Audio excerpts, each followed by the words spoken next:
From the center of the galaxy, this is ForceCenter, a show about Star Wars, pop culture, and the ultimate adventure, hanging out with friends. I'm Ken Napzok.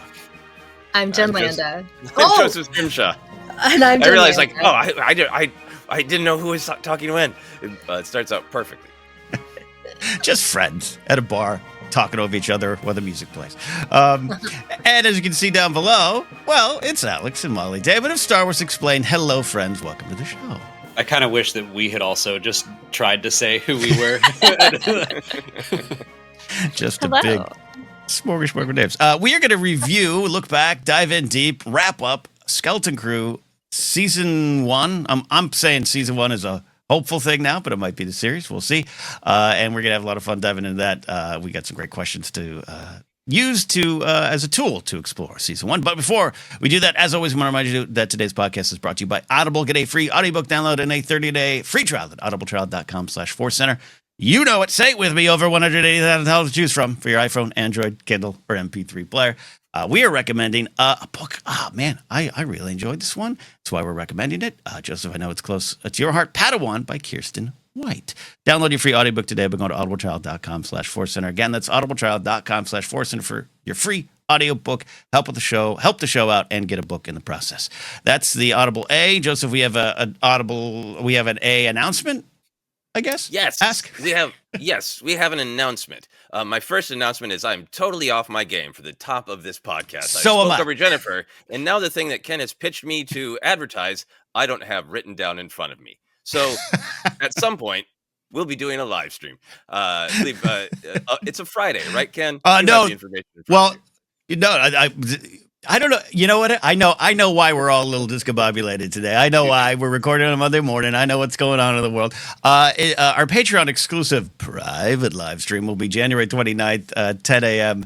Pacific time, as I say, the best time zone in the world. And then our monthly live stream will be Friday the 31st. That's what I think we're trying to get to, Joseph. Yes, you nailed it. Thank you. Thank you for pitching that announcement to me so I could pitch it back to you. Yes. We are recording Monday, but releasing this episode later in the week. So there you go. But we are going to dive on in here on this episode. Joseph, where we go from here? Save me. Jennifer, save me. We're all drowning in words today on a podcast. Let's all save ourselves by talking about a show that we all really liked, Skeleton Crew. We're delighted to be able to discuss it with Mollie and Alex. So I think that Skeleton Crew really worked for all of us. And also for a lot of fans. I didn't see a lot of people upset about it. I saw some people kind of skipping it or maybe going, not for me, but no vitriol, just a lot of love. So Jennifer, why do you think that is? Why did the show ultimately work for you? For me personally, it worked because I think it was a good entry point for kids, younger people who maybe are not familiar with Star Wars that much. They kind of know a little bit. They know Grogu, right? But they don't know much about canon. And this had a really focus on the characters. The story felt very contained. But if you want to dive deeper, you could. And I think that that's when Star Wars is at its best. And I felt like we really kind of needed this within our Star Wars buffet. And my kids wanted more. So that for me is a win. Yeah, man, it was so great to see the show through your kids' eyes. You had started to report how they reacted to different things. And it started to affect the way I watched the show in a really wonderful way of like something particularly scary would happen. And I'd be lounging back in my middle ageness going, awesome. And then we go, wait, I wonder how upsetting that was for Jennifer's children. But it played for adults too. So. Oh, gosh, yes. Yeah, I am all on board with their kids in it, but it is not a kids show for me. Mollie, why did the show work so well for you? To be honest, I feel like I did have a little bit lower expectations for the show. Maybe not low, but just none really at all for me. But going into it, you could tell right off the bat that anyone could come in and start watching the show. I know we talked a lot about The Acolyte and how it didn't involve having to know a ton beforehand, but then as you got into the show, there were still, I feel like, a lot of fan expectations because of the time period, it being the High Republic, Vernestra being in it, so there was still a lot of familiarity, but this felt so fresh and so new that everyone kind of just like getting into it, whether or not they were already a Star Wars fan could basically understand the basic story of like, yeah, these people don't even know they're in Star Wars, right? And they find themselves in Star Wars. Yeah, I think that's a really great point. I think that, sometimes we talk about canon, but I've been so thinking about, do we engage with stories with emotion first and logic second, or logic first? And I think some of the canon thoughts about something like Acolyte were like about the whole Sith of it, of right, how are they going to get around?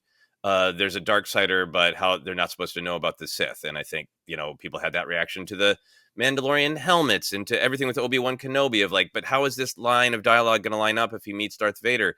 And I think it was really nice to have a show that was, I don't feel like there was a big dangling logic thought of, hey, I'm enjoying this, I'm enjoying the characters emotionally, but how are they going to get around this logical thing? Which I thought was really refreshing. When you say you had low expectations, is it not low expectations? Do you have no expectations? Were you just like, cool, Jude Law's going to play with some kids and I'll watch on the day, and otherwise it is not occupying my mental space? Yeah, my only real expectation was that it would be fun and kind of like low stakes, and it totally did that for me. It surpassed that expectation, certainly. Nice. And Alex, how about you? Why did you like this show? What worked for you, big picture? Yeah, I agree that I also just had the expectation to like, yeah, this will be cute, it'll be fun. Was not expecting to get hooked so hard by it, and it took me 4 episodes before I was really invested. And even I would say up until episode 6, that was the moment that I was like, it all clicked into place for me, and I was like, oh, I get this show now. But yeah, like early on, I was just like, all it needs to be is fun. And then the later we went, it was a lot of fun, and also went much deeper than I was expecting it to. Like I felt like I was basically writing a review for Andor for the past, like for the last couple episodes, but also just everything about it visually, the way they made it. That there was the volume, but they also did stop motion. They also had matte paintings and tons of puppets, and it all just seemed like a celebration of Star Wars. Talking about Easter eggs actually felt like Easter eggs. It wasn't like a significant cameo. It was like, oh, that's the Teak from Battle for Endor, and Crimson Jack is an old comics thing. So it was fun to take in on that level too. But yeah, like by the end of it, I was just having so much fun, and I had connected with those kids, and I thought that their journeys went so much deeper than I thought that they were going to. So again, I had pretty low expectations, but it just blew those out of the water. And then quickly, I do think it's one of my favorite things that Disney has done with Star Wars. I totally agree with you on the depth, and I love your point about the Easter eggs being fun because they were back to a little bit more of the actual definition of Easter eggs. I was when you were talking about just, hey, the Teak, you absolutely do not need to know the Teak. Comparing that to something like the Darksaber at the end of the first season of Mandalorian, of like, yeah, Right. if you want to be caught up, you kind of need to know. And then I pictured, what if Moff Gideon had held up Teak at the end of Mandalorian season 1? And I do want to build off of what you said about the canon versus emotion first. And it absolutely succeeded in me, who's someone who I think I am very canon forward in my thinking. But this one, like the emotion was running so high that at the end of the show, I was like, I have questions. I still want the timeline to be clarified a little bit, but I don't care. Like that'll happen in a visual guide down the road. That's fine. Like I was just so happy with how the show was that for the canon part of it, I'm like, yeah, that's secondary. Yeah, no, I love that. But I think for myself, one of the big picture things I loved about it is I do want Star Wars to be a buffet, and I want it to be different. And I think we've had some successes. I think Andor is a really different mood and vibe. I think Acolyte was. I think Skeleton Crew, in a way, was the closest to capturing the feel of the Star Wars films, where the stakes are high, dark and horrible things happen and can happen, so the stakes feel real and the sentimentality feels earned, but the experience of watching it is fun. And so much of it reminded me of like the violence and the horror levels in like the original trilogy, where like, yeah, we watched those the uncle and aunt is burning skeletons, and there was a genocide. everybody walked out in 1977 going, yeah, there was a brief bit of planet destruction of an entire global genocide, but what a fun film. And I think there was something that Skeleton Crew trapped into that, where the stakes were real, but the experience of watching it remained fun and joyful. Ken, what is your big picture? Why did it speak to you so much? Yeah, and I do want to eventually dig into what I'm now calling the Alex Damon formula, which is 3 episodes of not sure, and then you love it. Alex, I want to maybe some other time we'll find that out. That really is how it tends to go for me. Which I understand. It's like a music album. You're like, the Beatles didn't do so good on this White Album. Oh wait, I love this. My favorite. Yeah, for me, Joseph, it's the spirit. I keep going to this almost undefinable spirit that was there. There was a joy that was felt, and I'm with you, Mollie. The expectations I had for this were almost null and void, and I should learn the lesson, because I had that for Bad Batch too, of just like A-Team in space. Yeah, got it. And that's perhaps my favorite show in the Disney streaming era. This reached and exploded past any expectations I had, and something with the vibe, the performances, the acting was on par with I think Andor, and just not just what the actors were allowed to do, the script, the freedom of movement within the script. I just think I finally have hit a point where some of the Lucas stilted kind of dialogue had rubbed up against me to a point where it was kind of starting to exasperate me a little bit. And this show didn't have that. It had a different vibe and feeling. There's something to be said for maybe an extra year with the special effects. We don't know that that's actually a fact, other than the show was moved, but it just looked and felt not better, just different, a step forward from some of the other shows, which I enjoy. I've just rewatched Book of Boba Fett episode 2. I think that's a top 10 Star Wars episode. And it's got some of the things that I just said, that kind of, exasperate me, but it has a spirit. That episode has a great spirit to it. This show had a wonderful spirit to it. No, I very much agree. I want to talk just a little bit more about the sort of idea of canon. I thought one of the things that was really interesting about Skeleton Crew is it was absolutely influenced by the era it was in. The energy about what the New Republic's power and what it meant when an X-Wing showed up, that was very connected to Mando-verse. Like, that got established in the first season of The Mandalorian, is that kind of everybody in the galaxy knows, like, don't let anyone call the New Republic, because the X-Wings will come and then we are effed. So it still had that going on. I think it's sort of still tied into the entire Mando-verse has been playing with this idea of, can we change? Can we evolve? And other forces wanting to stop people from evolving. Everything from Boba Fett to the Mandalorians as a whole, all that stuff. But there, of course, wasn't any big direct connection or impact on the Mando-verse story. Even Vane, which I think people kind of rolled their eyes at, like, great, oh, we got this character. Like, he did total background. Like, people care more about Glurb and his glowweed farm than Vane. So, Alex, since you lean into canon, how did you feel about a show that was impacted by the era of Star Wars it was set in, but really didn't have any big connection to this ongoing, intricate Mando-verse story? I was surprised by it. Vane was, the big thing that I was like, okay, we know he's in it. And so I was expecting him to basically be the Brutus of the show. Maybe not be like vying for power, but to be in it at least that much. But the fact that they felt that restraint and pulled him back even, I was like, oh, okay.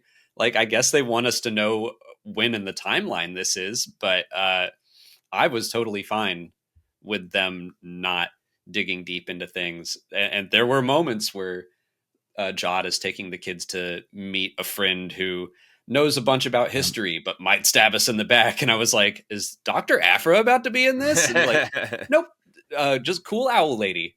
So I thought that they handled that very well. I love that not only did they tell a great story, but it feels like a good springboard for a lot of new stories moving forward, or characters. Like, I feel like Pocket is a new favorite Glup Shido for me. Like, just immediately she walked in, and the character design, the hair, the voice, the sinister but smiling acting, I was like, I want her to pop up in The Mandalorian and Grogu or something. Like I would love to see more of her. Yeah, that's awesome to get new favorites. Molly, how did you feel? Did you expect at some point, because it was set in the Mando-verse era, that it would tie into the bigger picture? Thrawn, Night Sisters, Din? Yeah, I feel like we've kind of just been conditioned to assume at some point we'll get a cameo or a big connection to something else in Star Wars. And like Alex said, I was so pleased with the amount of restraint that they had in this show to not do that. Because every episode I was like, all right, maybe it'll be Carson Teva because he kind of feels like the guy that they might start putting in more stuff. Or like at the end, when the ship shows up and you're like, okay, who's in there? Is it Leia? Is it Mon Mothma? You know, you're just kind of conditioned as a Star Wars fan to try to make these connections. And I was so happy that they didn't do that because it felt like it was just like fresh and new, and we didn't need that, right? We could get that in a season 2, but I think it really helped set this show apart that it didn't have any big canon connections.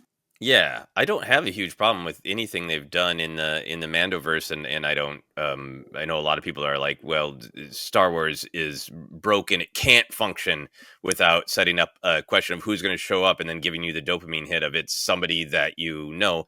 I feel like everything in the Mandoverse storytelling has been logical. There's a reason that character's there, and there's usually space given for that character to be a character. But I think what was delightful about this was I was so engaged with the kids in their story. And so if in one of the times we saw X-Wing, Zeb could have just been in there. And I would have been like, sure, yeah, makes sense. But then my mind would have went off into Zeb thoughts. And instead, I got to stay in Skeleton Crew, these kids' thoughts. And I think that's what was part of what was nice for me. Ken, how did you feel about it? Did you expect Mandoverse tie-ins?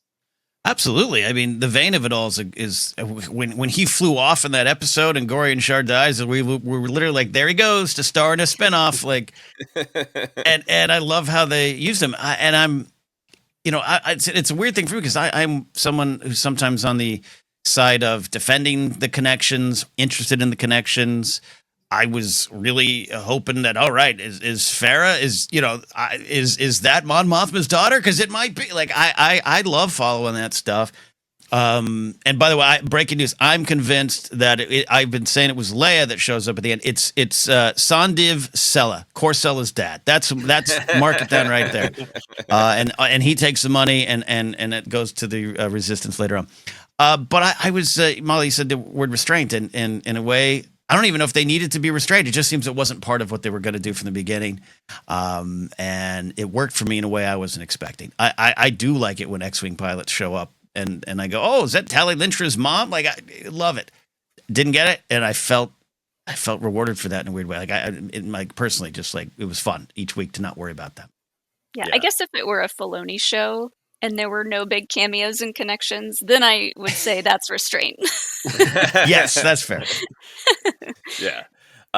Jennifer, how did you feel about it? Were you expecting more connections? And how did you feel about there not being explicit connections? I was relieved. I was so relieved for both me as a lazy Star Wars fan and my kids, because they were already asking a million questions. I've become so lazy. It's terrible. Oh, gosh. So I'm just like, do I have to read this? Do I have to know this? No. Great. But there is something, like Molly said, about the conditioning of it, where I was like, wait, which Jedi did Jod train with? And then we find out from this recent Instagram post that it was somebody that, at least as far as I know, that was new, right? Mm-hmm. So it's like, oh, okay. And it really did make the show feel fresh and like a standalone. And even though it's technically in the Mando-verse, it was not connected in that way. I was glad. Mm-hmm. I wouldn't say lazy, maybe comfortable. You're a comfortable Star Wars fan that, if you know what you want, you can go here to find it. Yeah. Yeah. Yes. Discerning with your research time. Yeah, cozy Star Wars fan. Yeah.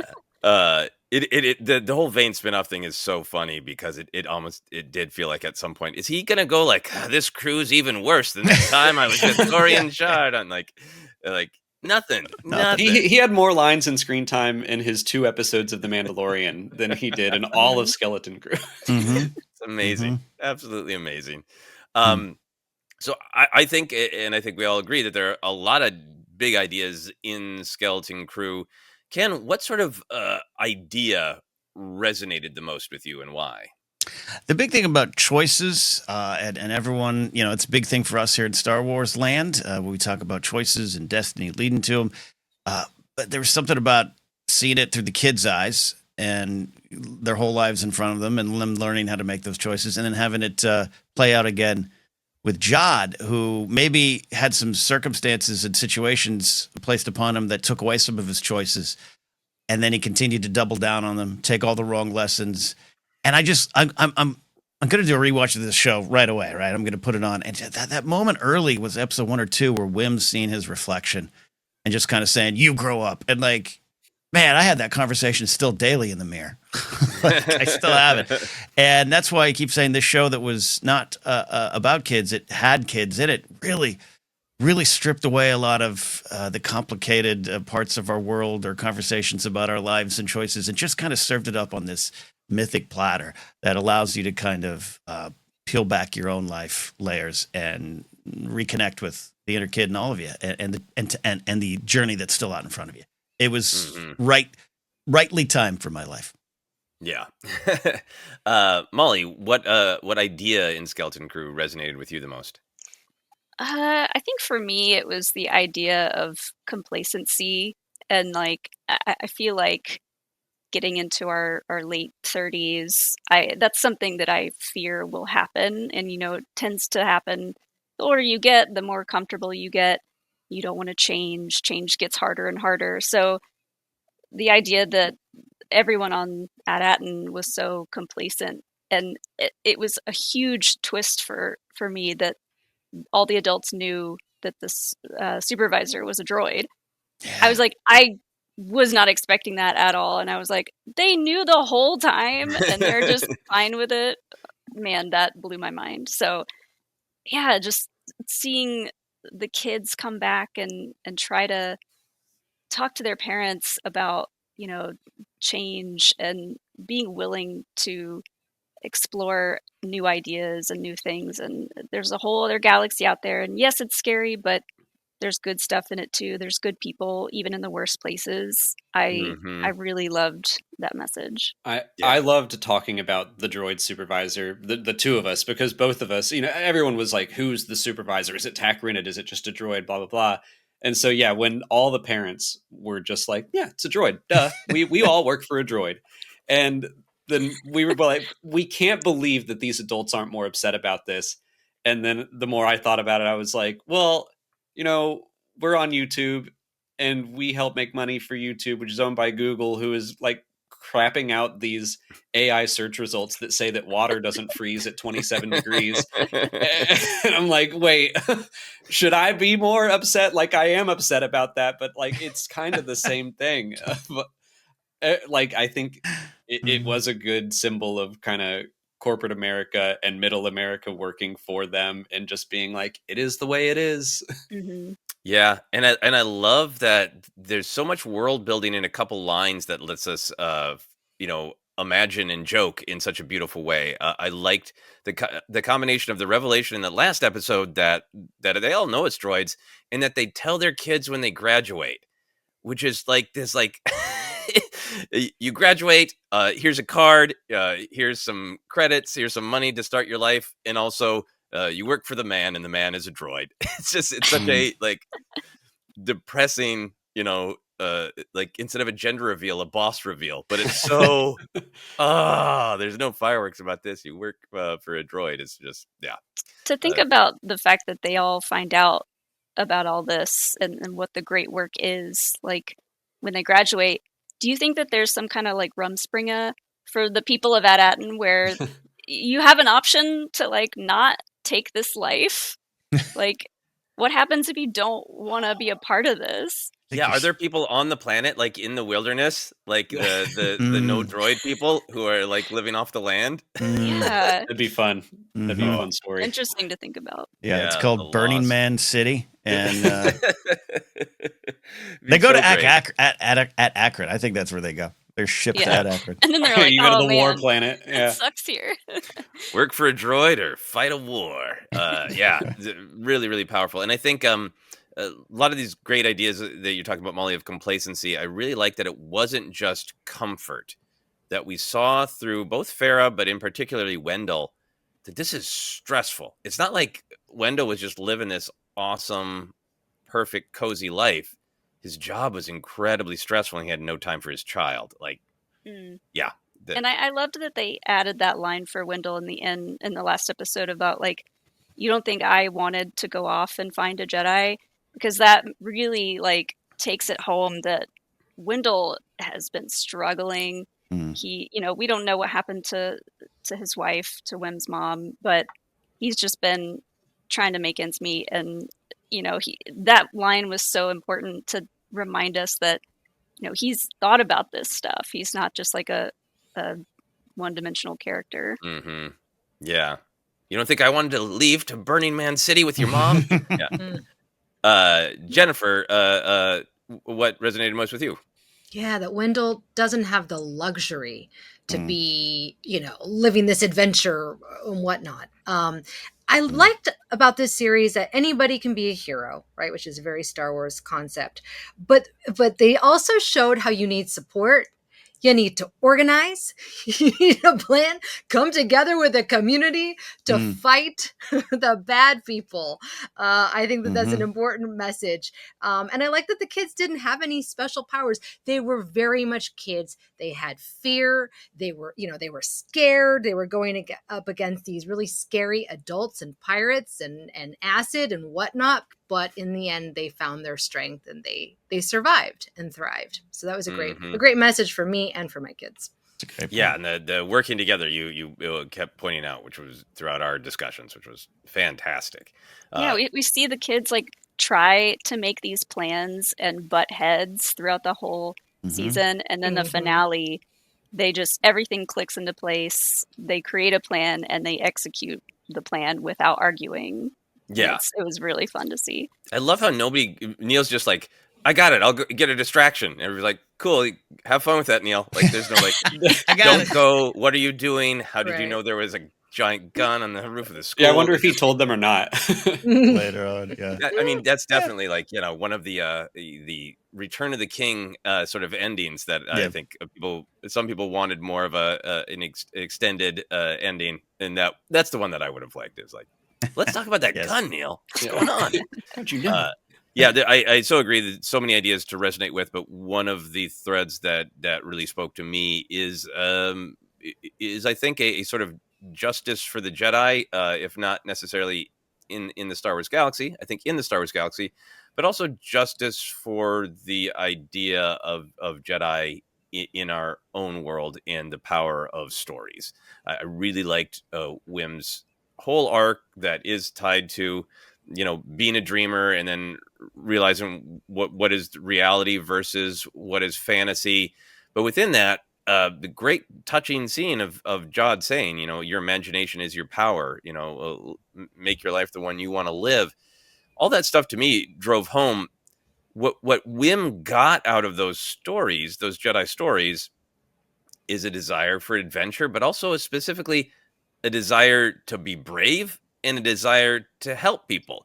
And while he learned, this isn't about me, one lone guy using a cool lightsaber, having adventure and excitement and saving the day, what I did get from those stories is that those stories are correct, that you should help people, and they're correct that it's scary to help people.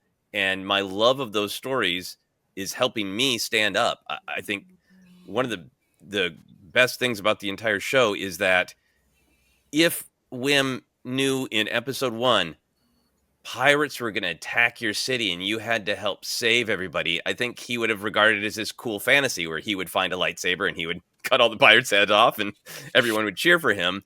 And then he gets to experience the fantasy as reality, and it's scary, and he's reacting because it's necessary, because people need help. There's no sense of fantasy about it. There's, we have to rescue Fern. We have to rescue everybody. We have to tell everybody what's going on. And it's so the Jedi spirit in the reality of everyday life. And to me, that is the value of the Jedi story in Star Wars, that it isn't necessarily like that we should all, get lightsabers. It's that we should try to use those stories to help us make better choices, which is what I think happens to him.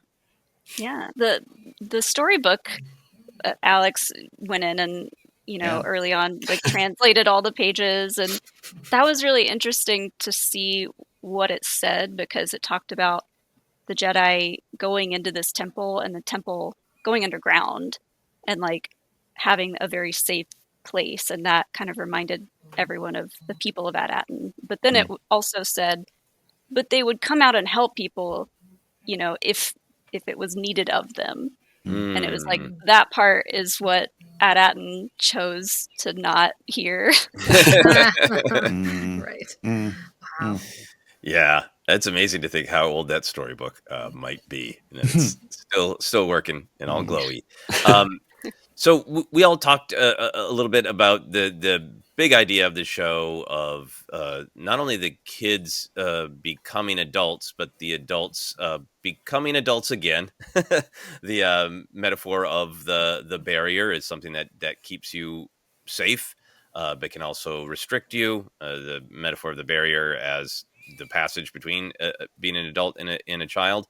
But one of the ideas with all that barrier metaphor that I think was really well expressed in the show is that idea of becoming an adult and making your own choices can be both scary and confusing. Is one of the kids just yells once of like, I don't like this. It's scary and confusing.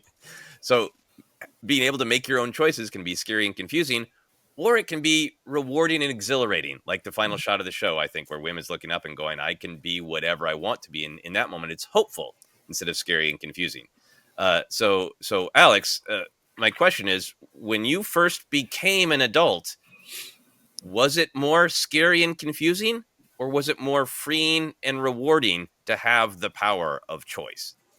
I think it was freeing and rewarding. I mean, there are still those elements where I'm like, I'm still 18, right? It's been 20 years, but I, I basically feel that way sometimes. But like, I grew up in the suburbs in like this bubble. I felt very sheltered. So when I stepped out into college and started to travel more, like that really opened things up for me. I felt it as a huge reward and wish that the barrier had been brought down much earlier. Uh, so yeah, I loved everything about the barrier. It just felt very real to me, of both Farah and Wendell kind of having to come back down and meet the kids where they are and like put trust in the kids and their experiences, because they I mean, like, my parents don't eat spicy food, and sometimes it's just like it's the most basic. Like, just try it. Just try something spicy. Like, you They might like don't it. go anywhere downtown either. They don't go past their literal like bubble suburb area. And so, like, trying to push them to like expand your horizons a little bit, it can be really difficult. So, seeing that happening for Farah, where she had the courage to destroy the safety net, or I mean, one of my favorite parts of the show was Wendell making that jump. And going on that little bike ride with the kids and just being like, I can't do this. I'm an adult. Like, I will seriously hurt myself if it goes wrong. But he does it, and like that whoop of joy and the clapping, I was like, it's so good. Yeah. So giving the parents a chance to be a hero in that moment. I feel like I went like way off from your original question, but No, I think that's a part of it, is that faith that beyond fear there is reward. Yeah. And I mean, that's literal with Wendell, with the chasm of like getting to be joyful again.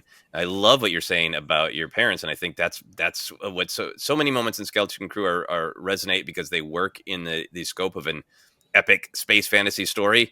But Fern could just as easily be begging her mom to save the galaxy by trying some sriracha. Just try it. Just see.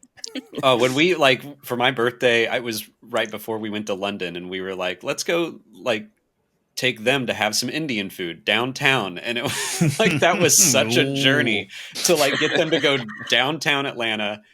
And they asked the waiter, like, is there anything here not spicy? And they just laughed at them. That is But they did it and hilarious. they survived. Did they That's clap? great. Did they clap They after they tried. ate it? They did not. They did not. They did not. Interesting. Jennifer, for you, when you first began adulthood, was it more freeing or more scary? It just felt like it was a gradual process. I grew up in the suburbs as well, and I hated it. And I saw it as evil. And I thought the people were mean and they were racist and prejudiced. And so I was like, get me out of here. And I lived in Orange County, which is not that far from LA. So when I moved to LA as a young adult, I was like, this is magical. This is like beyond the barrier. And there's good people. And it's so funny the way that people in Orange County talk about Los Angeles. There's like, it's dangerous. There's, bad people everywhere. Right. And I get here and I'm like, are you kidding? I get treated like with respect. Like, what? This is amazing. So I love living beyond the barrier. I'm happy to be an adult. And yeah, so the suburb aspect of this show really resonated with me. And immediately I knew, I'm like, all is not as it seems in this perfect little society. Yeah. Very, very scary. Yeah. While we're talking about suburbs, I should point out that Ken early on told me to get over it and not enjoying. I didn't like the aesthetic of the suburbs in Star Wars.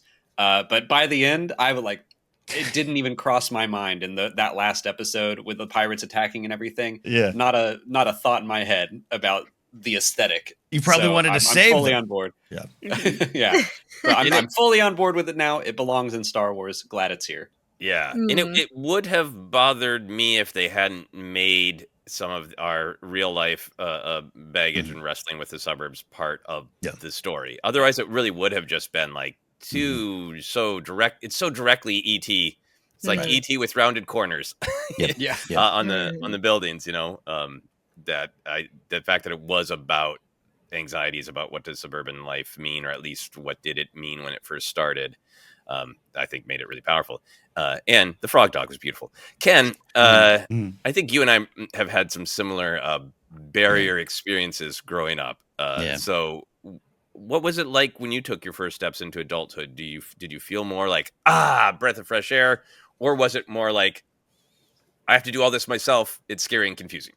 All of it. And the thing I love, one of the big things about the show that I love, and you had framed it early on about the adventure of growing up. And I wish that had been a lesson taught to me early on. When I moved to LA,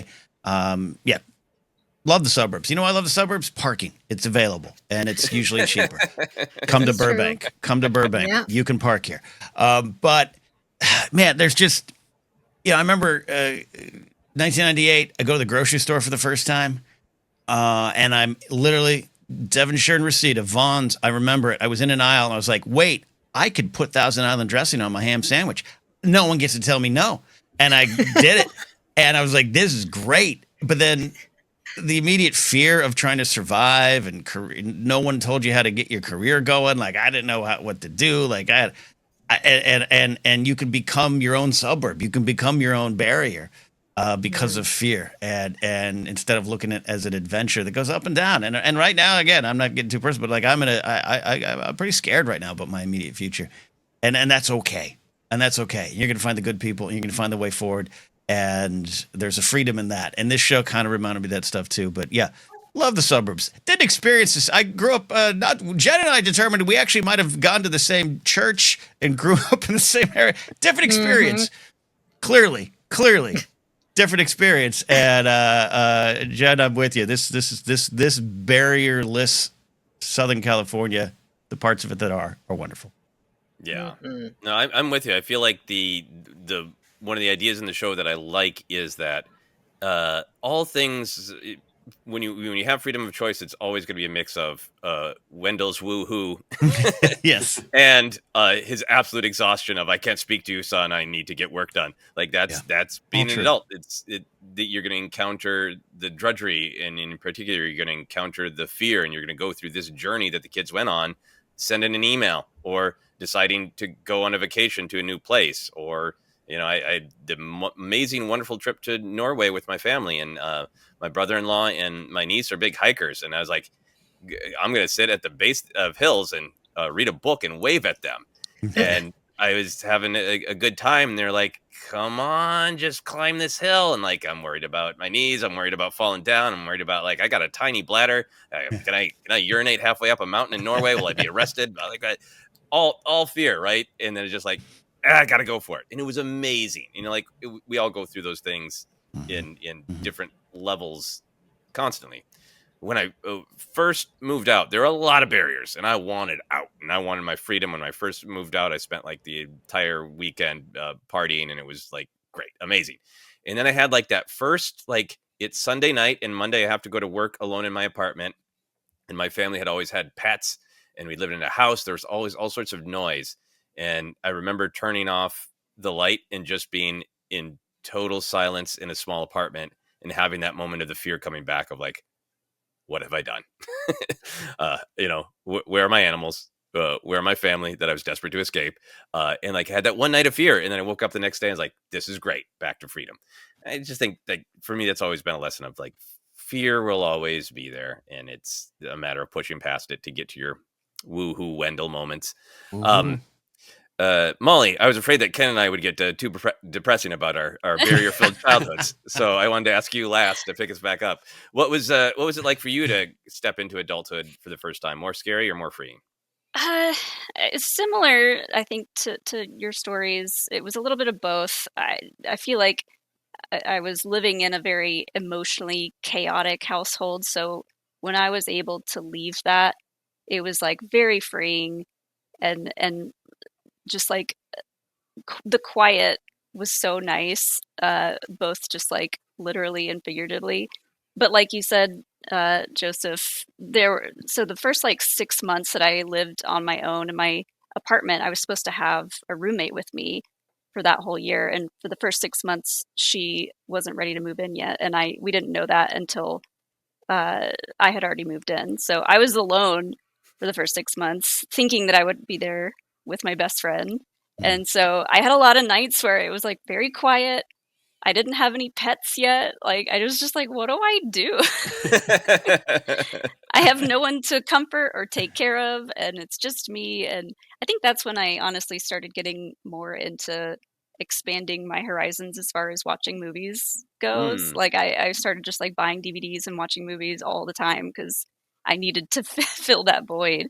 Yeah. But yeah, it was definitely a little bit of both, and I think it just depends on what your upbringing felt like and what that moment feels like for you once you get out of that. But like you said too, you create new barriers. Yeah. All the time. All the time. Yeah. Don't worry, there'll be new barriers. Maybe that'll be the second season of Skeleton Crew if the adults have rebuilt the barrier. We talked a little bit about becoming adults, but let's talk a little bit about being kids. Ken, which of these kids did you relate to the most? Did you see yourself in any of them, or sort of a Frankenstein's emotional monster combination of different elements of the kids? That's kind of the answer. The overall answer is they did such a good job of finding, you were able to find things in every one of the kids. But definitely Neil, other than I haven't taken a bath since I was 6. I think baths are an abomination, and I don't go for them. But Neil, man, and just like, I remember in first grade, and there was a girl named Erica, and I liked her, and I just sat and stared at her like Neil in the classroom, and I wanted to say hi. My friend did first, and then they went steady for a year. I just sat there in my overalls, in my 8 is enough Adam Rich haircut, going, I don't know how to do any of this, and that's why I think and I'm a little clumsy as well, so I probably tripped and fell in the background of someone else's story. Like Neil, and I just, there's a reason that Robert Timothy Smith just connected with so many people. It's yes, the design, the hair, the eyes, the trunk, but he just had this wonderful, warm innocence to him, but also this, you're rooting for him, his desire to be more, and a lot of it's just connecting and talking with people, and that's why, again, the Hanekiss for me was a big moment for me in both my life and Neil's life and that kind of stuff. I'm rooting for him, and maybe Maybe I want people to root for me sometime. Maybe I want me to root for me so I can become like Neil and shoot a big gun. Jennifer, did you see yourself in any of the kids or elements of the kids? I would say I'm a combo between Wim, who craves adventure, wants to, help people and be up in the mix. But also I'm a big sister, so I'm very much like Fern. And I would never have pressed the button. I just want to make that clear. I would have been the one that's mad at my little sister. How could you have pressed the button? What dead trouble did you get us in? So, yeah, and I was always distrustful of adults as a kid. So it makes sense. Combo of both. Yeah. Were you pretty independent as a kid? Like Fern seems yes. pretty independent. Yeah. Yeah. I was very independent, always off on my own, climbing trees, getting into mischief. Nice. Alex, how about you? Did you see yourself in any of the kids? I think Fern also, there's a bit of Neil as well. I'm definitely not Wim. I'm not impulsive at all. So I also would not have pushed the button. But Fern having that struggle of just assuming that like everyone can do this, like just keep it. We're all like me, right? Like we should all be able to handle this exact same thing. And when people can't, I'll get frustrated. Or even like in Star Wars, I just so easily make the assumption that like we've all read that book, and I'll say something very general about it, and Mollie's like, hold on, explain what that means, because not everyone watching this has read that book, and I like it just doesn't cross my mind sometimes. So I lean towards Fern, I think, but also she has that rebellious side, and I didn't really. I was very much a rule follower growing up, so that's why I'll throw a little bit of Neil in there as well. Same. Okay. Same. And how do you land on the issue of baths? Do you take baths? It has been a long time since I've taken a bath. When I get sick, I sit down in the shower. So that's kind of like a middle ground. I just like let hot water hit me, and I'm like, that's beautiful. Mollie, did you see yourself in any of the kids? I definitely did. I am pretty impulsive, so I definitely saw myself in Wim. And I think there were a lot of times where I saw myself in Fern, especially when I realized that her jacket was it was like her normal jacket that everyone else had, but she would turn it inside out, and like she had all these patches on it. So the way that she kind of wanted to stand out and do something different, look different, that resonated with me a lot. Yeah, no, I think that's powerful. I think for myself, I think sometimes impulsive like Wim when I was a kid, but definitely the head in the clouds fantasy. Early Wim, reading like I was so into comic books, and I started reading early. And I've told this story before. We didn't go to church a lot, but we did when I was younger. I went to Catholic school, and there would be times where we would go to very boring, for me, church services, and I would just imagine Luke Skywalker jumping around. That's how I got through church. It's like, I bet he could do a flip up to there, and like I feel like Wim is probably at a lot of things in his own head, off in Fantasyland. I think later in life, some of Fern's leadership, I think, came out in me. But I think as a kid, there's so many shots of Fern where she's just sort of like grumpy or disgusted with an adult. Yep. And I was grumpy and disgusted with adults a lot. That great, like, kind of Fern face. You could make a supercut of her being like kind of lip curled, brow furled, like, the bleep are you doing, adult? I really she's a great example of like maybe some people have a harder time not showing their exact emotions on their face, and I think that could be Fern, something she struggles with. yes, she is very emotional. Well, I feel like we should maybe acknowledge. I was going to say the elephant in the room, but that makes it feel like it's partially about Neil. But I think maybe we all had the mild criticism that KB didn't get centered enough, and none of us brought up KB. I suspect we all like KB, but Mollie, how did you feel about KB? How do you feel that none of us brought her up in our discussions right now? I did love KB, and I know it's interesting. Like a lot of people's kids really connected with KB and loved KB. Yes. And I wonder if part of that is just kind of she looked very cool and sleek, and she had the visor. But Yeah, she's really, really smart, and I struggled in every sense in school growing up. So it was like school was easy for me in the way that I would study, but then just like I feel like I was just barely hanging on the whole time. So I don't know. KB just was really smart and seemed like she caught on to things really quickly. So I didn't necessarily connect with her with that, but I do feel like, Alex, you mentioned that it took you until around episode 6 to really know how you felt about the show, and I think a lot of that had to do with we didn't know what was going on in KB's head that Mhm. entire time until she kind of was able to get some of those thoughts and feelings out and frustrations in episode 6. And so I was really happy with how that episode went to get more for her side of the story. That's my main criticism, I think, for the first 5 episodes was that I just didn't understand where KB was as a character. Where I was like, I know exactly what Wim wants and where his issues stem from his father and the loss of his mother. I know exactly what Fern is going through with her mother issues. Neil's pretty simple. He just wants to go home. Like, he has a great family life. Like, I understood all the characters. And I think I was looking for a way to connect KB with her family life, and I was like, we just didn't get that, so I don't know what her issues are.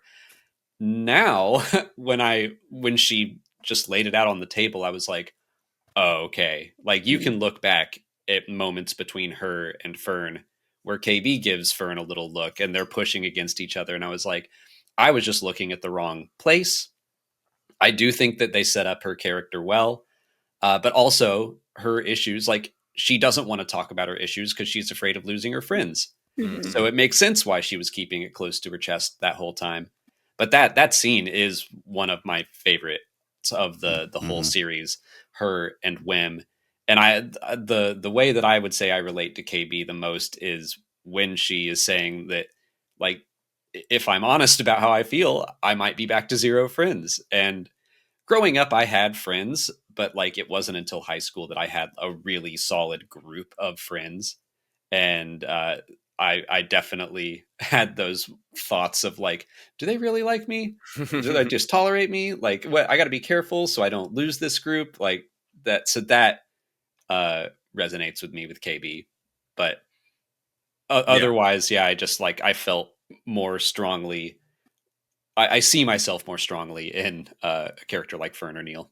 Yeah, and I know a lot of people saw themselves in KB in a lot of ways, and I think that is absolutely wonderful. I just want to take some time to examine maybe why we were responding differently. I beat of KB that I feel like I potentially saw myself in is hopefully being a good listener and a little. She was doing some like good thematic analysis when she had that great line to Wim about.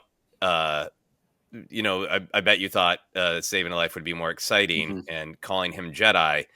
That Mhm. shows somebody who isn't just stopping herself from saying her own thing, but is listening and observing so well to everybody else to understand like what really motivates you. And I understand it on such a deep level that I can kind of hand you a gift that maybe, Wim, you didn't even know you needed this gift because I maybe saw you better than you are currently seeing yourself. The insightful person who is doing a really good job of listening, I think, was a great revelation in her character. And I can't wait to watch the show again and feel like what were the things that were put down in her journey, because just in watching it through it week to week, it did feel like they could have set up a little bit more of it felt like an answer to a mystery of why don't we know KB well? And like, okay, well, the answer is because she isn't letting herself be known. She's not saying her opinion. She's afraid to say anything. But I didn't feel like that sort of question was raised. It just felt like I don't know her yet, and I want to know her. So I'm really interested to go back and see if I'm going to eat my hat watching it again. That scene where she calls Wim a Jedi, like when we cover a show, we watch it for the first time, and then I go up and I watch it and I write about it.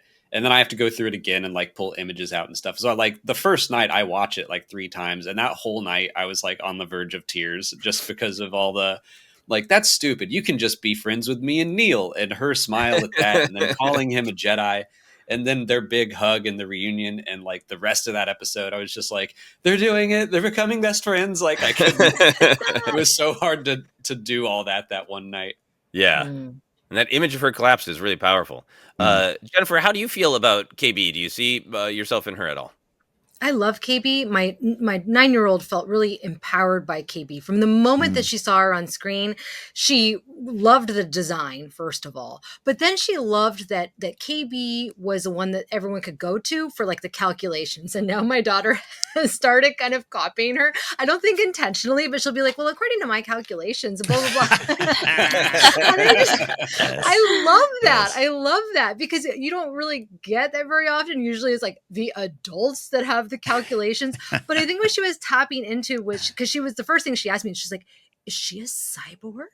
And I was like, well, yeah, I guess so. And she's like, well, I don't want to become a cyborg. Is that going to happen to me? I was like, no. But the design looked very real. Kind of reminded me of like a cochlear implant. And just everything felt very, very real. But it was the humanity of the character that my daughter really gravitated towards. Even though she is like this kind of human computer, right? It was that KB had feelings and KB felt vulnerable and was trying to be strong and tough. But she did have this thing that, you know, she had different needs, and it was wonderful to see her bond with Wim in that moment. Oh, that scene was so fantastic. And again, my daughter was like, is she going to be okay? Is she going to, I'm like, don't worry. It's Star Wars. They're not going to kill her off. And the balance of showing her as someone that can't climb that giant ladder. There are things that she can't do, but also when they get back on the ship and she's the only one that can launch it. And there's a great shot of Fern just looking at her friend and smiling because she's the only one that could have done that. And I'm like, I love that balance. Yeah. And like, everybody's belief in her in the final episode of like, she's got this, you know, is. Oh yeah. That crash landing. Everyone's like, I mean, there was drama and Fern was upset, but Molly and I were like, she totally just landed that. She's fine. And her parents too. It was nice to see her parents. Like, you can fix anything. Yeah, they didn't even seem that stressed. They're like, she'll be fine. She's got this. Yeah. Ken, how did you feel about KB? You see anything of yourself in KB? I'm glad you brought it up. And I think if we had, you know, this is the 5 of us sharing our experiences, and I think 5 different punditry podcasters would share their connections to KB. And if this was a kid-led show, like Molly said, Jen, your daughter's one. I've heard from a couple other friends with kids are like, oh, KB's the star in our house. And I think that's telling and important. I loved KB. Look, this is a week we're celebrating the legacy and memory of David Lynch, so I don't want this is a week to not have creators explain everything in detail. But I do think that Watson Ford really made it that decision to bottle her up in a way that you felt it, so that when she exploded in episode 6, it had more power to it, and that worked for me on that level. As far as just overall, I mean, I think that there's a call sheet situation where you have Wim, Fern, and Jod are the stars. Their parents are number 2, and then Neil and KB are a little bit lower. That includes their parents. We didn't spend a lot of time with Neil's parents either. But so therefore it creates a situation where it's Beatles, Stones, Neil's Dave Clark 5. KB is the Moody Blues, where they might be a little harder to get to know at first. But once you do, you realize they're the actual geniuses. Justin Hayward was a genius. And I think that in terms of music, pop music for the 60s, that is KB. I think she's a cult favorite for a reason. I think they did such a good job of unveiling the character and connecting her. That moment with Fern, Jen, you're so right. Everything about it, the heartbreaking parts of episode 6, it did work. So even though I immediately don't have a connection, that's not true. If you dig in, I think there's a lot of KB in all of us, and that's part of the thing. Part of the things that the show did so well is finding something in every character. Yeah, I love that. That she's a musician's musician. She's a Velvet Underground. You know what? Actually, that was the one I was. I'm a big Moody Blues fan, so but there you go. I'll stick with that. But I love also the detail that kids are relating to her, because in some ways she is the most realistic kid, right? Because Wim is a little outsized, Fern is a little outsized, and KB is competent but frightened, but keeps going and a little reserved and probably a little bit more realistic as a lot of people's childhood experience. It's really cool. So we've talked a lot about the kids. We've talked a lot about Vane. But you know who else was in this show? Jude Law, it turns out. So let's talk about Jod. Mollie, now that we have seen Jod's full arc, what do you think his real name might be? And if it's not Jod Nanawood, why is he using that name? I mean, I think his name is something very boring and embarrassing in the Star Wars universe. And I always do this. I will say his name's probably blank, and then someone in the comments will be like, "That's my name." So I don't want to say Oh no. I don't want to say what I think his name is, but I think it's something that he thought was like not cool. And he, now that we know a little bit more about how he grew up and how rough it was, it makes total sense that he would continue to try to create these different personas for himself. It's almost like creating barriers. Like, here's a new name for a new situation. I loved everything about Jude Law's performance, all of his like micro expressions and everything. It was so well done. But I was team he is a bad guy from the very start, and I did struggle seeing everybody just like root for him so hard the whole time. I was like, he is no good. I don't think he's gonna get redeemed. You were like all the reasonable. You were Catholics to all of us, and no one would listen. Yeah.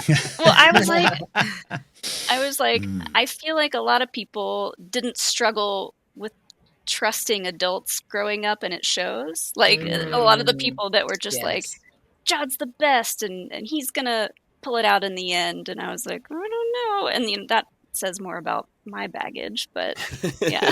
How did you feel in the episode where he rescued the kids at Akron, Ohio? Because I think that was kind of the biggest twist of like, it's arguable that he still needs them.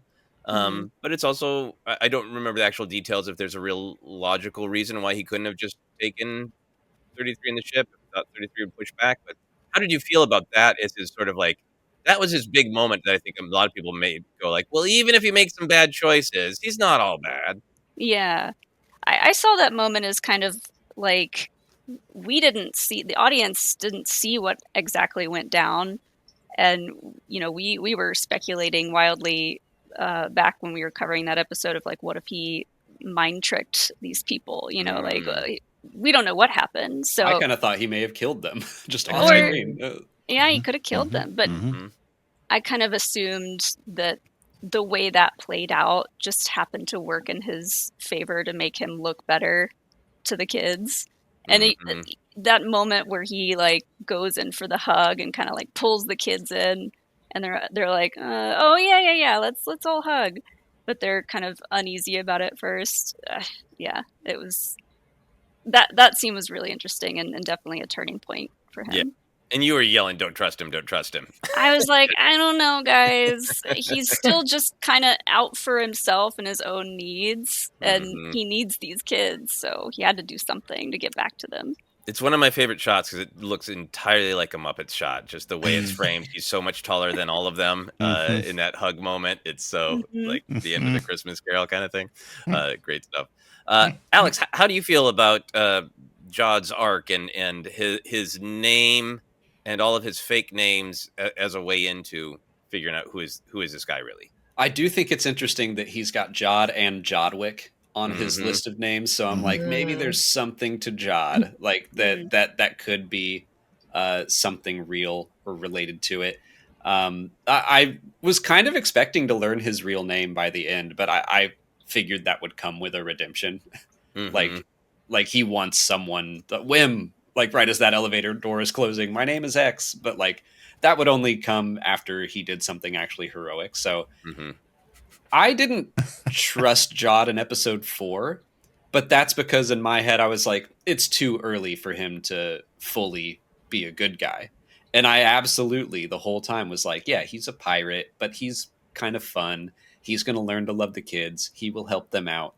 So watching him get worse and worse from episodes 5, 6, and 7, I had a blast watching it. I didn't like seeing him be mean to the kids, but I was also kind of grateful that they just went that hard in that direction, didn't pull back at the end. He throws the gun down and has that little smile, which could mean just about anything at this point. Mhm. But I really like that they just committed to that so hard, and we're like, you know what? Not every adult is going to make the right choice. Mm-hmm. Wendell and Farrah got redemption, and that felt great. And Jod doesn't need it yet, I guess. Yeah. I think part of what I really liked about his journey is that it set up a fun conversation and a fun question of good guy or bad guy. And I think since 1980, when Luke saw his own face in Vader's mask, Star Wars has not been about good guy or bad guy. It has been we are defined by our choices. And you have characters like Palpatine who's like, well, he always makes the wrong choice and probably never going to change. So I'm okay calling him a bad guy. But almost everybody else's changes, possibilities, choices. Even that Boba Fett Cad Bane scene is Cad's just not willing to change. He probably could, but he's locked into his worldview. So I really like that this show, through Jod, there were those moments where he was manipulating the kids, and sometimes just blatantly, like pretending to be a Jedi with, bad Jedi catchphrases, blatant bad manipulation. And then I'm still manipulating you, but I'm going to use something true and sincere to do it. I'm alone. Like, so I got to give Wim a pep talk or he's going to be a distraction. But then in the pep talk is sincere. It's real. So I love that picture of like, he's an adult who's jaded and has his needs first. But then within that, he does like the kids and he doesn't want to hurt the kids. And it's that conflict of how far will I go to stick to to defend my own vulnerabilities, my own fears. I have this line I won't cross, but I'm pushing to cross it. And like, yes, very villainous in his actions, but in terms of like who is he as a person, I like that the jury is still out. I can look at his choices through the show and go, I disagree with all those times you held children at knife and blaster point. That was a bad choice and a villainous thing to do. But who is he in his soul is still up for debate. It's wild to me that I've seen Star Wars fans who will defend Anakin tooth and nail say that Jod is beyond redemption. There's no coming back from what he did. He threatened some children. I'm like, did you remember Revenge of the Sith? Yeah. Oh my gosh. The scene of Jod talking to Wim when he does kind of like get a little bit more personal with him, I think that scene's really interesting because it reminds me of, some people will just have that one friend that seems to always be putting on a show, especially like in a big group of people. But then sometimes you get that friend alone and you see a little bit more of the real side of them. So I feel like Jod was not in a situation where he was having to put on an act or, they were just kind of like traveling through hyperspace. And he had that nice, like, quiet moment with Wim where he did open up a little bit and talk a little bit more candidly. So I loved that scene. Yeah, it really resonated with honesty. I've loved since the beginning the choice of the name Jod Nanawood because it is so like this is the kind of name that people used in the 90s to make fun of expanded universe Star Wars. So why? And then it was really interesting that it's a game. It's not his real name. I really want Jod Nanawood to somehow be, related to something with his real name because there was that Jod Wick call out. Maybe warning us that he's a conflicted person as well, like John Wick. But I want Nanawood to be like related to his Jedi experience of like, this is the one that he pulled out in that cell to sell the kids on Jedi. I think there were, this all came from like IMDb, just posts, which anyone can edit. But I believe that there was a character listed at some point as like Nina Nawood. Yeah, that was that was the Haley Webb credited character. That's not the one that interesting. So maybe that was the last name of his Jedi helper master. Interesting. Jennifer, how do you feel about Jod's arc and what his name game can tell us about him? I thought that from the moment was introduced, he came out of the shadows. It was pretty clear, like Mollie was saying, like he's no good. He cannot be trusted. I thought that he was going to maybe have a little bit of a redemption, but as Alex was saying, it got worse and worse. It went so dark and so real. It felt very like he just was overwhelmed, and really he was angry and yelling at the kids because he's had a terrible life, and somebody was angry and yelled at him, right? And it just felt very, I mean, he didn't physically hurt the children. He could still maybe come back, I don't know, but I think he was a very conflicted villain, which is what made him so interesting. And Jude Law's performance when he finally did that turn was so good. It could have gone so bad, but it's Jude Law, and there's so many layers within that. But ultimately, he's just a really selfish person who's had to survive and fend for themselves because of their traumatic childhood. Yeah. How do you feel about him using fake names all over the place always? It's not just he made up a name for the kids so they don't know that he's this famous pirate. We kind of learned through the series that he uses different names with almost every interaction. From a psychological perspective, I would say it's him feeling he's inadequate.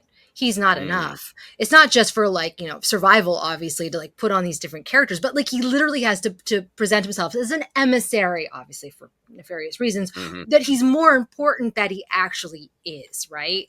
He's not enough. Nobody's going to take him seriously otherwise. So yeah, it's a mask. No one will love me if I'm not Crimson Jack today. Yes. Right, to inflate his own ego. Ken, how do you feel about the Jod journey and what his names might tell us about it? I mean, I stand by Jen on that. She's smarter than me. Everything she just said sounds something KB would say as well. But I agree that it was very effective. And yeah, Joseph, you're right. Yeah, I used to make those jokes in 1995. What is his name? Judd Wood. And again, it was used with great purpose. And yeah, it's probably connected based on information we might know, but we didn't get that feeling. I love the character of Jod. I love the lessons learned. I love the mirror being reflected up to us. I love Jude Law's performances. I hope a man in a cowboy hat takes note of letting your actors just kind of go with their choices. But hey, that's a conversation for another time, but I'm bitter about it. I also really, really thought that Jod was going to represent adults needing to reconnect with their magic. That was a lot of what I was looking for, and I think that was present early on, but it was so far beyond that. The fact that we just don't see what... Again, it's all through the kid's perspective. So you don't see how he gets out of those situations because the kids don't see it. So therefore, you can't get the full read on him. But now looking back, yeah, I think he killed his buddy, who was a pirate pal. I think he probably wrestled a blaster away, stole all those Eopies. I do think he was bad to the core because he continued to make the choices to be bad, and I think there's some valuable lessons in that. I do think, and I agree with Mollie. I was rooting for redemption early on. So Mollie, you were right. I don't think he was redeemed per se, but I think Wim calling out his name showed that he's worthy of redemption. That Wim saw what was there. He didn't pull the trigger on that blaster. I absolutely I'm hoping for the best, but we'll talk about the smile. But I think there's still more to come whether we see the character or not. There in his life, as this character is real, there's still more bad things to come, but there's more choices to make, and I'm always hopeful for the next choice. I love the character, love the names, loved how they presented it. It was just he's a top 5 Star Wars character for me now. You just reminded me of something in episode 6. So it's right after Jod turns, right after he takes SM-33, and SM-33, his programming has to make him turn on the kids. Yep. And then Wim sees a droid out in the trash heap, and he says, "I hope SM-33 is okay." I think that's just the kind of person that Wim and the other kids are too. That even if someone makes a bad choice, or in SM-33's case is forced into a bad choice, they're like, "We still want you to be okay." And so I think that's Wim calling out, we still kind of like you. We still want you to be all right. Even though we're mad at you right now.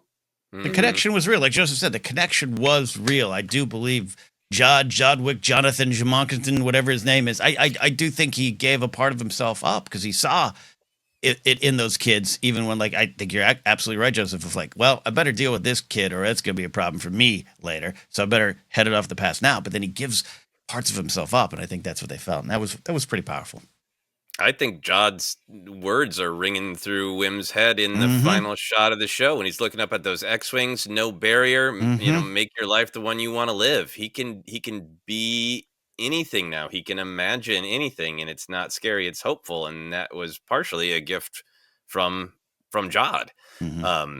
Yeah, I love how much we've been talking about how insightful the kids are. Certainly KB, but all of the kids, I think, and I think a really interesting thing is, like, obviously they've been turned on by Jod, but they're also taught things, and they also stood up to their Jod as a bully. But they also are insightful enough to have seen his truth, which I think is so much about, like, he claims he's just selfish, but he's doing so much to get his pirate family back and to get their love back. Mm-hmm.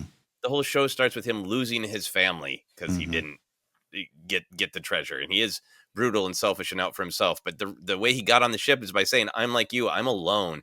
And I don't think the kids have forgot that. I don't think Wim has forgot that. Of like, Mm-hmm. it's really awful you did all those bad things to us, but we also see it's because you're sad. Yeah. You almost expect Neil to be like, just say you're sorry. Yeah. Yeah, Come on. exactly. So let's talk about that final shot of Jod. He gives up. He's watching the pirate ship go down alone, having not answered Wim's call. And at first, to me, he seems sad and resigned and melancholy, watching his dreams literally go down in flames. But then his eyes light up a bit as he looks up, and it is open for our interpretation. So, Mollie, what is your interpretation of that light in Jod's eyes in the final shot of him?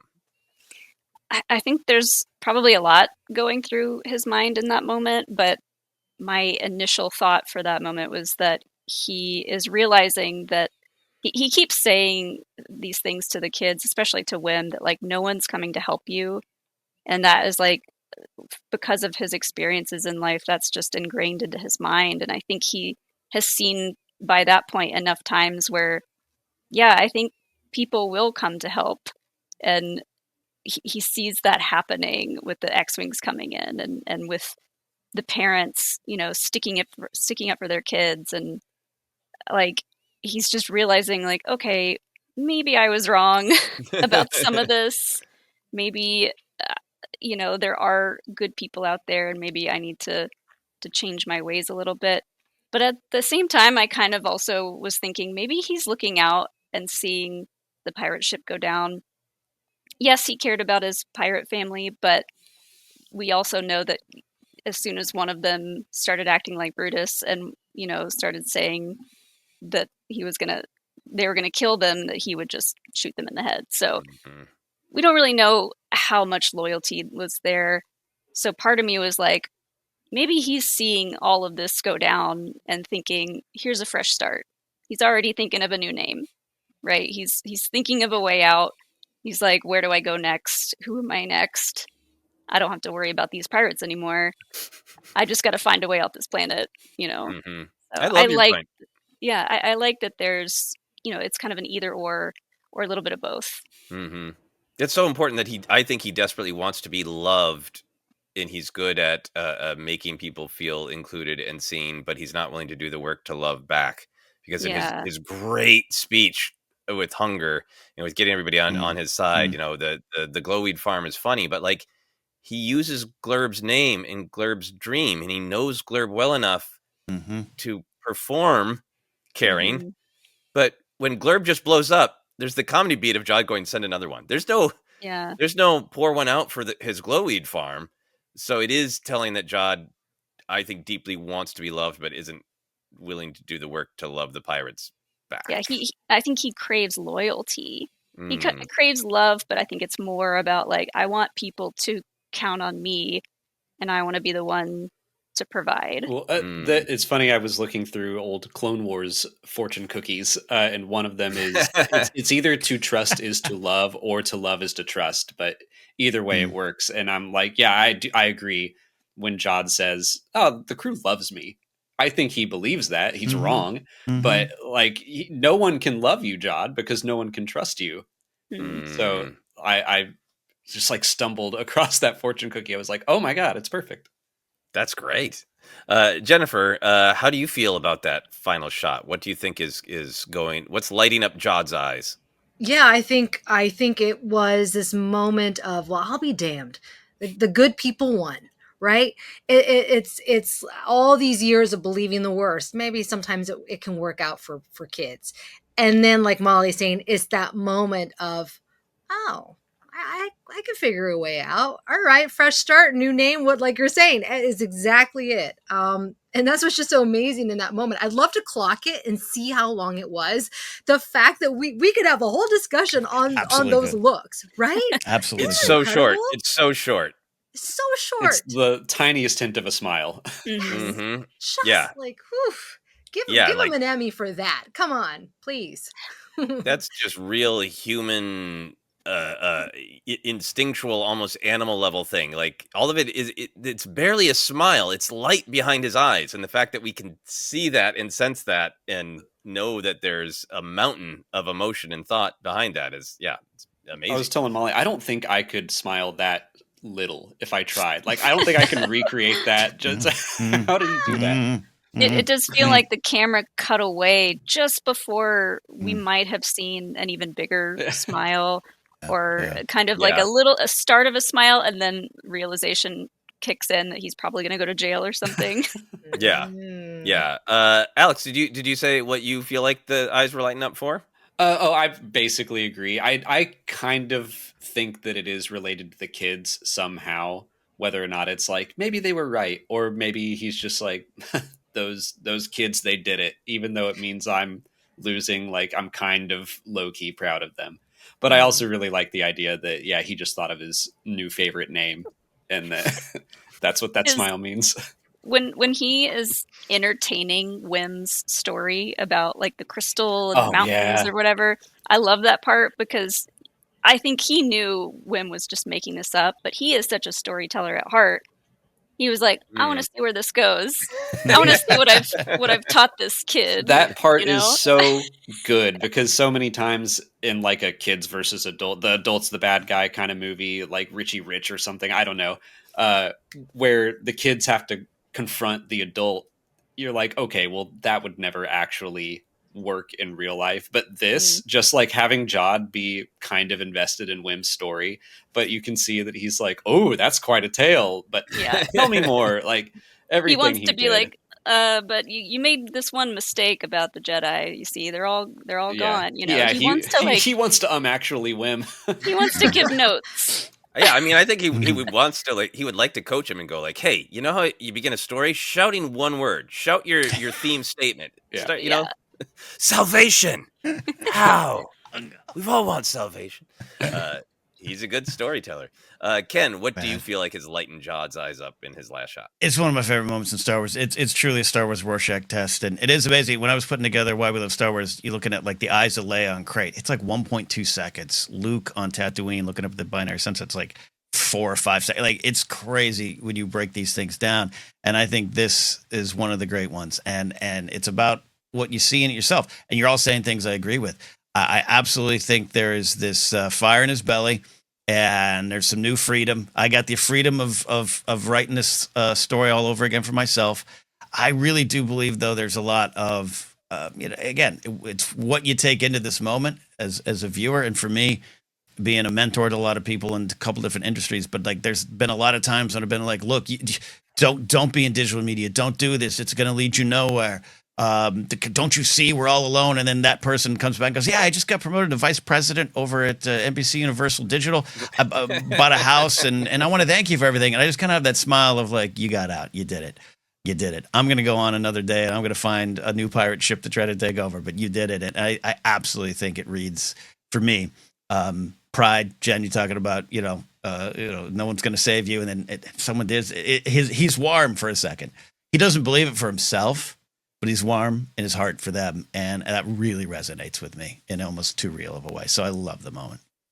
Yeah, I really feel like I there's a part of me that wants it to be just full pride in the kids, and Mm. maybe I was wrong, but that's not what I read in it. What I read in it is he's so wound up about this plan, and it has to go right, and this is going to be the thing where, like, he's going to have this city full of people who just obey him. Mollie, loyalty, like you were saying. His pirates are going to love him. He'll be able to bop up the spa planet with money anytime he wants and have adult fun and just like no worries ever again. It's like it's this lie of his version of perfect pirate adult comfort forever.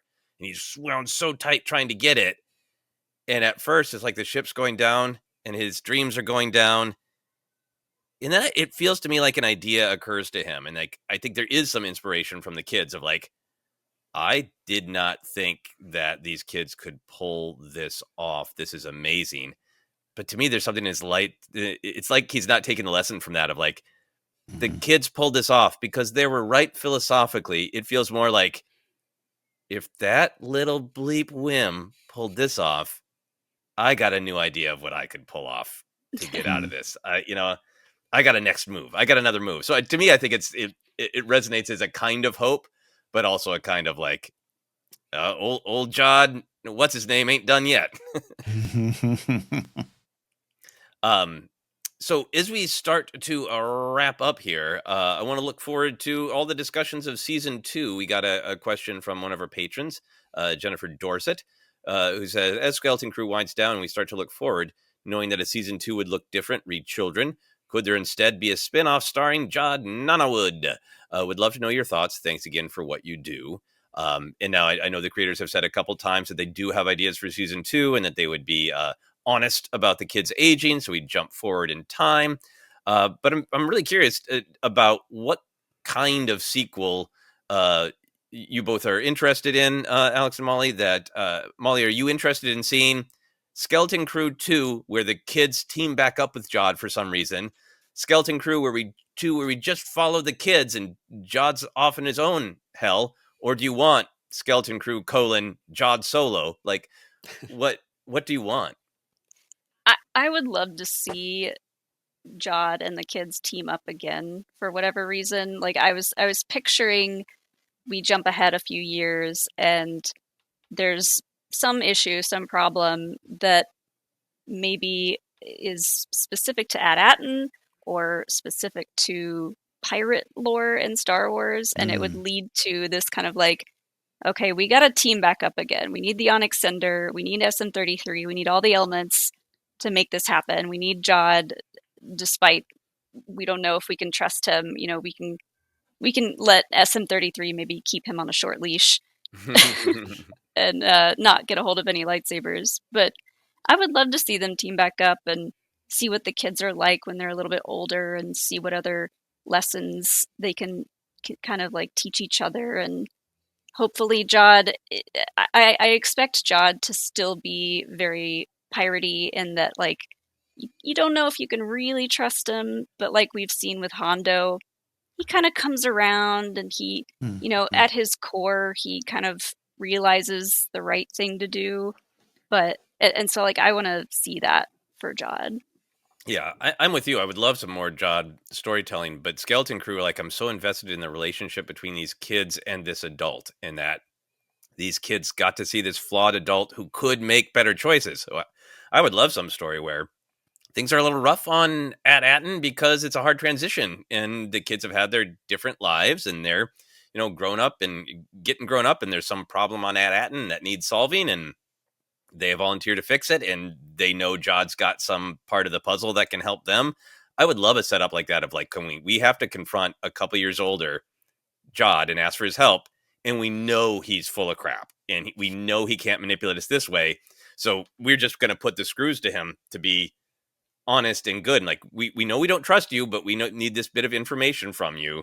And that sort of complex, like, teens reckoning with their difficult parent now that they know exactly what their difficult parent is made up of and why I would love that. Alex, what would you like? I'm the same way, that I really want all of them to be back together again if it's going to be Skeleton Crew 2. The interesting thing that I think they'll have to face if they want to do a second season with a time jump is that all of these Mando-verse stories have taken place in 9 ABY, and I kind of think that they're all going to continue to do that up to like Filoni's movie. Maybe that takes place at like a year later. But if they were to just do season 2 before Filoni's movie, I feel like that would be jumping ahead in the timeline. So I kind of feel like a second season is still a ways out. Mhm. But I am confident that these characters are going to show up again. I'd be happy if they follow them at all. But for Skeleton Crew 2, yeah, I want the core 6 back together. Yeah, with good old SM33 and Snowball. We'll throw that in. Yeah, Core 7. Core 7. yeah. Core 7. Yeah. Ken, what do you want out of season 2? Yeah, I want them all back together. It's not that I remember looking at TV Guide and going, Frasier. They chose Frasier as a spinoff character, and that ended up being one of my favorite shows. Right, so I would love the adventures of Jod and Nawad and the Pirate of Tomorrow, whatever you want to do. But it just would seem incomplete to me because this more bond's been formed. And yeah, the timeline stuff, Alex, comes into play. I do think we'll see these characters again. There's just no way to me, and I don't mean that in like a connected sense. Just like you got gold here or Republic credits here. This cast, this connection, I want more. So something on that Atten works for me. Joseph, you're so right. The connection, not only of the 5 of them, the kids and Jod, but the kids is powerful. But what happens if you pick this up? Let's not worry about the timeline stuff, not worry about Thrawn or anything. If you pick this up later and, what happens in real life? The 4 best friends of all time. Yay, we solved everything. And one of them, I haven't seen Neil in a couple months. I don't know what he's up to. Like, I'm in flight prep school to go join the New Republic Navy. Like, and what happens when they have to kind of come back together and relearn and reconnect with who they are? It could work too. But the biggest thing for me is I'd love to see all those characters. But man, them not together would feel like an incomplete solo album. Ken, you just made me think of there could be a new dynamic where, Neil hasn't been around as much. And so when they have to go back on their adventure, he's bringing his girlfriend Runa along for the ride. And Runa's here. Wim is annoyed. Like he doesn't get as much Neil time anymore. Yeah, because but we're talking about the adventure growing up. As you framed it so wonderfully, Joseph, like that's part of it too, where you have those moments where you just have to realize Joel and I aren't as close together anymore. Like we were besties. Now we're not, but I still love him. And how do you? And I think that'd be what I'd want to explore. Maybe Neil goes off to work at the spa planet because that's just one big bubble bath, right? Oh my He God, loves baths. Perfect. He needs to go back there and have a big bath. Catholicism reference. I think Neil is going to be very torn. I think he's going to be living in 2 worlds. I think he's going to be dating Runa and taking baths, and then I think he's going to have a little sort of a dark goth side of himself where he goes and fights with Halna. However you say her name on Hana. Hana. I think he's going to be, living a double life. Now he's missing the adrenaline rush. His tusks are gonna start coming in. Right? Oh yeah, tusks are coming in. Yeah. Well, and he's gonna be like, "Hi, Hannah." She's just be like, "Oh, that kiss wasn't what you thought it was." Jennifer, final word from you as we wrap up here. What do you want out of season 2? I think the core group has to come back together. They really do. Like Ken, they have gold. The chemistry is so strong, and Jude Law is so fantastic. But the question would be why do they need him back? I like Mollie's idea of something involving the pirates. They can only ask Jod. He's the only person. He's the last person that they want to involve, but they have to do it. And then there's all those social dynamics going on that complicates things. I love Runa joining their group and kind of being maybe a wet blanket, or maybe she's not. Maybe she's really helpful. Who knows? But yeah, it'll probably be 3 years, 4 years if we get it back. That's fine. We need a teen Star Wars show. Why not? And you know what? I'm going to rewind what I said. We could place Skeleton Crew just a few years earlier than The Mandalorian and everything, because there's nothing to state where it is in the timeline. So maybe maybe Vane goes to meet Gory and Shard after Skeleton after all Crew. this. Yeah. And then if we get season 2, we just have to explain that. Then it all lines up still. Perfect. Yeah, that's exactly that why they're not going into exact dates for this kind of stuff, because they want to leave their options open. Yeah, smart. We can see Jod being one of the people who tries to collect the bounty on Grogu. Be perfect. tie it all together. I should get wrapping up for a time thing here. Ken, you want to take us home? Yeah, thank you so much, Alex and Mollie, for hanging out with us here today. We really appreciate it. Anything big, this will come out later in the week, but you got some new things going. I just watched last night, Alex. I fell asleep to you telling us about 2025 for Star Wars Explained. So you got a lot of great things coming. Where can they find and support all you? We're on our YouTube channel. It's Star Wars Explained. We also updated our Patreon to have a bunch of cool new stuff, but like less Star Wars stuff and more expanding into other things. Awesome. Explained, or not even explained, but just talked about, because I'm not an expert on most of that stuff. Yeah. Wonderful. And you can find us on all the other social media places. And we've been talking a lot about Blue Sky because it's been nice over there. So you can check us out there. We might start streaming the Indiana Jones video game at some point because we've been talking about wanting to get into that. If been waiting for that to come out on the PlayStation. If we can run it, we'll see. My computer can't handle it. Yeah. She is falling apart like the Millennium Falcon. Hold it together. Thanks again as always. And hey, for us, you can find us on social media at ForceCenter Pod. Yeah, Blue Sky might be the last bastion of sanity right now. We'll see. Facebook page, the ForceCenter Podcast. You know where to find us. Podcasts available everywhere. Just search, you'll find us. Merch available at 2 spots, TeePublic and our Fourth Wall Shop. Link down below. You can support us directly on Patreon at patreon.com/ForceCenter. Me at Ken Napzok or KenNapzok.com. Jennifer, where do you want them to find you now?